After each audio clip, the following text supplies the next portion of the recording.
కేసీఆర్ ఎకరానికి 10,000 ఇస్తుండు, మేము 15,000 ఇస్తాం.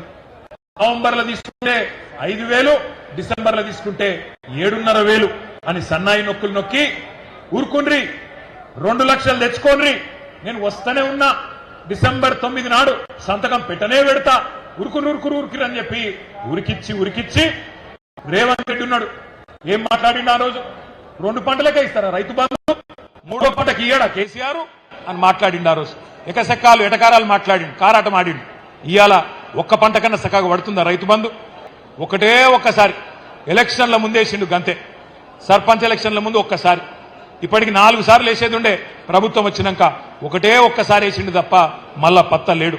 అందుకే ఆ రోజే చెప్పిండు కేసీఆర్ గారు, ఇంతకుముందు గోపాలన్న చెప్పినట్టు, కాంగ్రెస్ వాళ్ళను నమ్మి మోసపోతే గోసపడతాం, అన్న వస్త్రం కోసం పోతే ఉన్న వస్త్రం పోతుంది అని చెప్పిండు కేసీఆర్ గారు. వీళ్ళు దబ్బన దౌర్భాగ్యులు మళ్ళీ గెలిస్తే రైతు బంధుకు రామ్ రామ్ అవుతుంది అని చెప్పిండు. చెప్తే ఏమన్నాడు ఆ రోజు రేవంత్ రెడ్డి? ఒకసారి ఆయన మాటలనే మీరు చూడండి. ఏమన్నాడు? మేమేమన్నా అవలగాళ్ళమా, దివానగాళ్ళమా అని మాట్లాడిండు. ఒకసారి అది పెట్టండి.